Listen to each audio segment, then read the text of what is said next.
Hello, and welcome to History Inquirer. Today is September 17th, otherwise known in the U.S. as Constitution Day. So I thought I would do a short video on the Constitution and Constitution Day to honor the holiday. For starters, happy Constitution Day, everyone.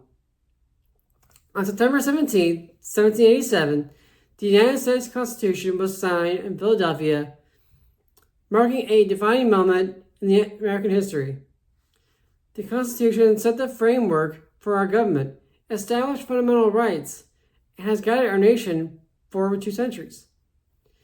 The reason for the Constitutional Convention was due to the failings of the Articles of Confederation, which had governed the country initially. The country was in debt from the Revolutionary War and lacked the ability to levy taxes. Problem.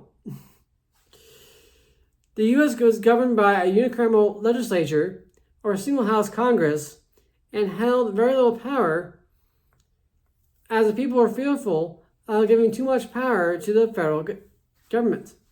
They wanted things to be like the way they were before 1763, with the colonies or states being able to govern themselves as they saw fit, with more autonomy. However, it didn't work. And so there are a lot of problems. So change was necessary, which is why the Constitutional Convention of 1787 was called. The delegates debated every single line of the document and has governed the country ever since. The delegates saw the need for a strong central government with 3 branches. 3 separate but co-equal branches: the executive, legislative, and judicial branches. And every September 17th, we celebrate as Constitution Day. But how did it start? The origins of the holiday go back to the early 20th century, when fraternal organizations under the National Security League advocated for a national holiday honoring the signing of the Constitution. Students would celebrate by saying the Pledge of Allegiance, reading the preamble, and discussing the 19th, 20th, and 21st Amendments, as happened in a 1934 classroom, as an example. In 1952, President Harry Truman renamed it Citizenship Day, and Dwight Eisenhower, in 1956, called the week of September 17th to 23rd Constitution Week.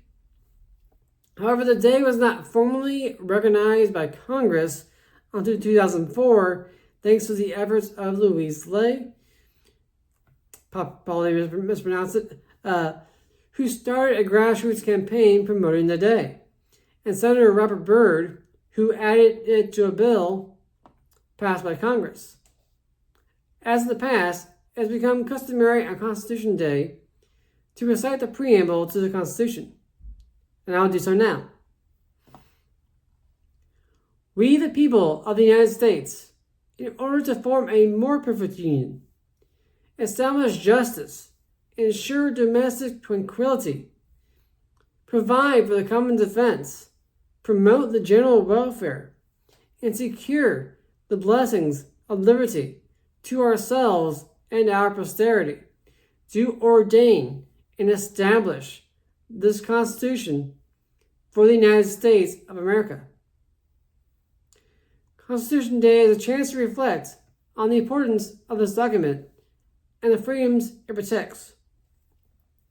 It's a reminder that Republican Democratic government requires participation, understanding, and respect for the principles laid out by our founders in the Declaration. So whether you are reading the Constitution for the first time or the 100th, take a moment today to celebrate the enduring legacy of this remarkable document. Also, Hillsdale College has free online courses on the Constitution, the Federalist Papers, and so much more.